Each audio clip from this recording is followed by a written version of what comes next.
나를 위해 사람들을 부드럽게 대하라. 2015년 9월 12일 하트웨러즈 여러분, 주님의 축복이 함께 하시기를 바랍니다. 주님께서는 오늘 밤 매우 격려가 되는 메시지를 주셨습니다. 주님은 우리가 다른 사람들에게 다가가는 것에 관심이 많으시고 또 우리 주변 사람들을 어떻게 대해야 하는지에 대한 몇 가지 흥미롭고 아름다운 아이디어를 주셨습니다. 하지만 먼저 주님은 우리의 친척들에 대해 말씀하셨습니다. 주님, 오늘 밤 당신의 택하신 자들을 위해 무슨 메시지를 전하고 싶으신지요? 내가 그들을 사랑한다고 말해주기 바란다. 매일 나는 너희들의 고통과 기쁨을 함께 나누고 있다. 너희가 사랑하는 사람들에 대해 고민하고 있는 너희들. 너희들의 마음속이 얼마나 고통 가운데 있는지 나는 너무 잘 알고 있다. 하지만 내가 약속하지 않았느냐? 주 예수를 믿으라 그리하면 너와 내 집이 구원을 받으리라. 사도행전 16장 31절. 너희들에게 그 약속을 한 이유가 무엇이라고 생각하느냐? 너희가 사랑하는 사람들이 하나씩 나를 등지고 떠나가는 것을 보며 겪게 될 고통을 내가 예견하지 못했겠느냐? 나는 너희가 사랑하는 모든 사람들에 대해 준비를 해두었다. 나는 그들에 대해 한 사람 한 사람 세밀하게 알고 있으며 그들의 마음에 어떻게 움직일지, 그리고 그들이 나를 더 이상 거부할 수 없도록 어떻게 상황을 조정해야 하는지도 정확히 알고 있다. 그 결정적인 순간에 그들의 마음은 모든 혼란에서 벗어나고 그들은 자신의 선택을 명확하게 볼 수 있을 것이다. 걱정하지 마라. 내가 그들을 보호하고 있다. 이 시대가 끔찍할 정도로 추악하기 때문에 너희 모두가 나를 더 깊이 신뢰하길 바란다. 너희의 사랑하는 사람들에 대해 하루하루 너무나도 고통스럽게 걱정하지 않고 나에게 맡겨주길 바란다. 너희는 오히려 내 자녀들을 돌봐주기 바란다. 그러면 나는 너희의 자녀들을 돌보겠다. 그렇다. 기도는 해야 하겠지만 계속해서 고통하지는 말기 바란다. 나는 오래전에 너희의 기도를 들었다. 이런 방식으로 내게 계속해서 애원하는 것은 헛된 일이다. 하지만 주님, 당신께서 말씀하셨잖아요. 그렇다. 나를 성가시게 하라고 했고 나는 대답할 것이다 라고 했다. 그 뜻이 내가 깊은 잠을 자다가 너희가 나를 성가시게 하면서 깨웠기 때문에 내가 일어나서 그 기도에 대답한다는 것을 의미하겠느냐? 너희 가족과 친척들을 생각하며 기도하는 더 나은 방법은 그들을 나에게 올려주고 예수님, 주님을 신뢰합니다. 라고 말하는 것이다. 그리고 너희 마음속에 울부짖음이나 고통스러움을 느끼지 않도록 하고 이 기도가 내게 들렸다는 것을 확신하고 안심하기를 바란다. 나는 약속했다. 주 예수를 믿으라 그리하면 너와 내 집이 구원을 받으리라. 사도행전 16장 31절. 그리고 주의 약속은 어떤 이들이 더디다고 생각하는 것 같이 더딘 것이 아니라 오직 주께서는 너희를 대하여 오래 참으사 아무도 멸망하지 아니하고 다 회개하기에 이르기를 원하시느니라. 베드로후서 3장 9절. 내게 대한 믿음과 신뢰를 가지고 있는 것과 불안한 마음을 가지고 기도하는 것 사이에는, 즉 이미 그 기도를 내가 받아들였고 그에 합당한 준비를 해놓았다는 사실을 믿지 않는 것 사이에는 차이가 있다. 너희는 기도할 때 그 기도가 들어질 것이라는 것을 믿어야 한다. 신앙이란 이 믿음을 요구하는 것이다. 너희의 사랑하는 사람들을 나에게 맡기면 너희는 너희 주변에 구원받지 못한 사람들, 복음 즉 좋은 소식을 듣지 못한 사람들, 잠들어 있는 마음을 깨우기 위해 친절한 손길이 필요한 사람들을 보게 될 것이다. 만약 너희 모두가 그들을 너희 가족처럼 돌보게 된다면 얼마나 빨리 나는 그들을 나의 나라로 데려올 수 있겠느냐? 너희가 나의 양떼를 너희의 자녀들처럼 돌볼 때 너희는 진정으로 나의 어머니가 되는 것이다. 이르시되 누가 내 어머니이며 내 동생들이냐? 손을 내밀어 제자들을 가리켜 이르시되 나의 어머니와 나의 동생들을 보라. 누구든지 하늘에 계신 내 아버지의 뜻대로 하는 자가 내 형제요 자매요 어머니이니라 하시더라. 마태복음 12장 49절. 너희들 중 많은 이들이 아직 구원을 필요로 하는 주변 사람들에게 마음을 돌렸는데 나는 그것에 대해 깊이 감사하고 있다. 몇몇은 친절함에 대한 반응과 나의 메시지에 대한 반응이 가장 늦을 것으로 예상했던 사람들에게도 돌파구가 생기는 것을 보았을 것이다. 지금 결과를 보지 못할 수도 있지만 너희는 씨앗을 뿌렸고 나는 다른 사람들을 보내어 그것을 물을 줄 것이다. 어떤 이들은 단순하게 나에게 외치는 기도를 했다. 주님, 저들을 구원해 주소서. 이 기도 역시 열매를 맺을 것이다. 주님, 저는 다른 사람들에게 주님을 증거하는 이 부분에서 매우 부족함을 느낍니다. 클레어, 너에게는 너의 일이 있다. 그 일은 너에게 잘 어울리는 일이다. 너의 충실함 때문에 나를 받아들인 사람들이 있다. 계속 충실하게 행동하면서 너는 너만의 방식으로 열매를 맺고 있다. 감사합니다, 주님. 그 말이 제게 안도감을 줍니다. 나를 믿기 바란다. 사탄은 너희가 이 사람이나 저 사람처럼 되지 않고 유일한 아름다움을 가진 존재로 되는 것을 알기 때문에 너희 자신을 비난하도록 모든 기회를 이용할 것이다. 너희는 너 자신이 되고 너희에게 할당된 부분을 따르고 다른 사람의 길을 흉내내지 말기 바란다. 너희 각자에게는 특별한 선물이 있고 그것 때문에 나는 너희를 매우 특정한 사람들과 접촉하게 만든다. 왜냐하면 너희는 너희 자신의 선물로 그들을 감동시킬 것이기 때문이다. 사람들은 좀처럼 자신의 진정한 감정이나 감정을 드러내지 않는다. 사람들은 자기 자신을 보호한다.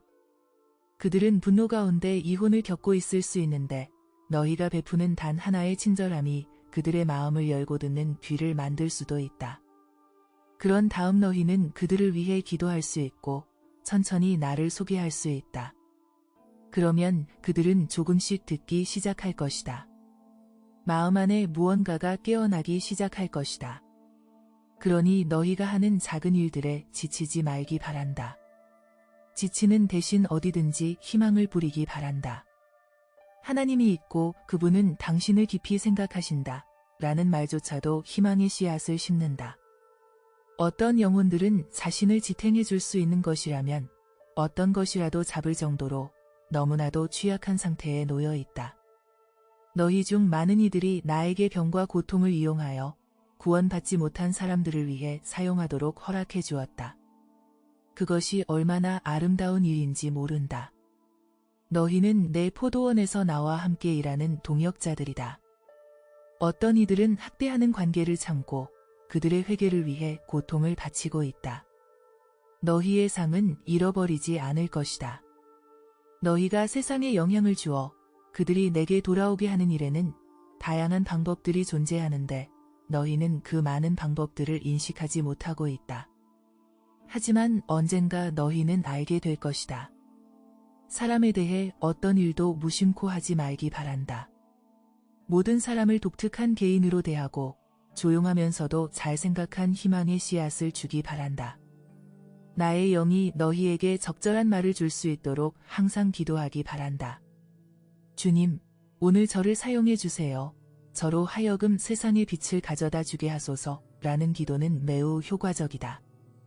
주님, 제가 지난주에 의사 선생님과 그 기도를 드렸더니 그는 처음으로 주님께서 자신을 위해 하신 심오한 일을 나누었습니다. 그렇다. 그는 죽어가고 있었다. 그리고 주님께서는 그를 치유하셨죠. 나는 내 사랑을 통해 영혼들에게 감동을 주는 것을 좋아한다. 어떤 사람이 훨씬 더 나쁜 것을 받을 만한 죄인이라 할지라도 나의 자비와 친절함이 바로 그들의 돌 같은 마음을 깨우는 것이다. 이것이 바로 이 채널에 있는 사람들에게 내가 하는 것인데, 즉 너희가 다른 사람들에게 다가가기 위해 내가 기름을 붓는 과정인 것이다. 그렇다. 너희는 그 부드러움을 느낄 것이고 그 부드럽고 확신 있는 사랑이 너희 안에서 흘러나와 한 영혼에게 흘러가는 것인데 그것이 바로 너희 안에 부어지는 나의 기름 부음인 것이다. 주목하기 바란다. 나는 영혼들을 어루만지길 갈망하고 있다. 나만이 사람들의 마음의 비밀을 알고 있다. 나만이 그 비밀과 관련된 시기를 알고 있다. 지금이 바로 그 순간이 아니라면 그들을 위해 기도하기 바란다. 너희의 기회는 내일 올 수도 있다. 누군가가 두통이나 관절염에 시달리는 것을 보고 그들에게 기도해도 되는지 물을 때 그들이 동의하면 너희는 대단한 기도를 할 필요가 없다. 그저 부드럽게 손을 얹고 내가 너희 팔과 손을 통해 그들에게 닿기를 기도하면 된다. 이렇게 물을 수도 있다. 당신은 예수님이 사람들을 치유하는 것을 믿습니까? 그리고 나서 당신은 예수님이 크리스찬 안에 살고 있다는 것을 믿습니까? 저를 통해 예수님이 당신을 치유해 달라고 기도할 건데 당신은 예수님이 치유해 주실 거라는 사실을 믿습니까? 그렇다. 내가 그들의 고통과 시련을 알고 있다는 사실, 내가 그들을 어루만지고 싶어 한다는 사실을 저들이 인정하는 것만으로도 마음의 얼음을 깰 수 있다. 이 기도는 대단해야 할 필요가 없다. 긴 기도나 열정적인 시끄러운 기도가 아니다. 이는 나의 부드러운 손길이고 나의 작은 목소리이며 연극 같은 것이 없는 것이다. 단순한 믿음이 지혜와 부드러움 속에서 활동하는 것이다. 이런 방식으로 얼마나 많은 일을 이룰 수 있는지 모른다. 치유의 선물은 항상 내 안에서 활동하고 있다. 나는 언제나 치유하지 못하는 순간이 없다. 너희의 진심 어린 마음의 부르짖음은 이 치유를 활성화시키는 열쇠이다. 내 자녀들이여, 너희는 내게서 얻을 수 있는 것을 충분히 기대하고 있지 못하다. 내가 고통받는 영혼들에게 얼마나 간절히 연민을 느끼고 있는지, 너희가 이해할 수 없는 불타는 사랑으로 내가 얼마나 그들을 어루만지고 싶어 하는지 너희는 모른다. 너희가 누군가에 대해 어떤 미세한 감정이나 생각을 느낄 때 나는 그에 대해 깊은 사랑과 고통을 품고 있는 것이며 그때 너희가 그 사람과 나 사이의 다리가 되어 나를 소개해 주기를 갈망하고 있는 것이다. 그때 너희는 그 다리가 될 하늘의 권세를 가지고 있는 것이다. 너희가 믿음으로 응답하고 그 작은 목소리를 따르면 나는 그들이 거의 이해할 수 없는 감정과 감각으로 그 영혼을 관통할 수 있다. 이것이 고통받는 영혼, 노심초사하는 영혼, 혼란스럽고 잃어버린 영혼들에게 다가가는 나의 방식이다. 너희의 눈은 나의 영으로 나 있는 창문이다. 너희의 눈은 나의 부드러움과 염려를 반영한다. 그 눈의 자아와 힘이란 덫이 결코 존재해서는 안 되며 두려움과 불신도 결코 존재해서는 안 된다. 그 대신 상처받은 자를 어루만지기 위해 나의 사랑이 너희를 통해 흐르도록 영감을 받기를 바란다. 많은 경우 기도라는 이유로 말이 개입하는 경우가 있다. 많은 사람들이 영혼에게 부드럽게 손을 얹는 대신에 실제로는 필요하지 않고 허세가 있고 얄팍하고 진심이 없어 보이는 기도를 하곤 한다. 이것들은 너희가 다른 사람들에게 기도하러 가서 나의 사랑을 전해주려고 할 때 알아두어야 할 몇 가지 사항들이다. 내가 사인을 주는 것에 대해 민감하게 반응해주기 바란다. 낮 동안에 내가 너에게 무언가를 알려주고 싶은 때가 많은데 너희가 주의를 기울이지 않지 않아서 그 기회들이 그냥 지나가 버린다. 너희가 어떤 영혼에 대해 내 마음을 느끼기 시작했을 때 레마의 말씀으로 확인을 해보고 만약 너희가 성령이나 인도하심을 받는다면 그것은 내가 그 영혼 안에서 일하고 있다는 것에 대한 확인이 되는 것이다. 사랑하는 자들이여, 나를 큰 거리와 골목길로 데려가라. 너희가 일하는 곳에, 쇼핑하는 곳에, 여행하는 곳에, 줄을 서는 곳에 나를 데리고 가주기 바란다. 나를 너희와 함께 동행하게 하고 내 목소리에 귀 기울이기 바란다. 나는 너희에게 새로운 인식으로 축복한다. 내가 너희를 통해 다른 사람들을 어루만지는 일을 하는 것에 대한 새로운 인식을 너희에게 선물로 주고 축복할 것이다. 다가오는 이번 주에 그 영감을 따라가고 어떻게 주위 사람들이 나와 너희의 어루만짐을 받고 기뻐했는지에 대해 이 채널에 공유해주기 바란다.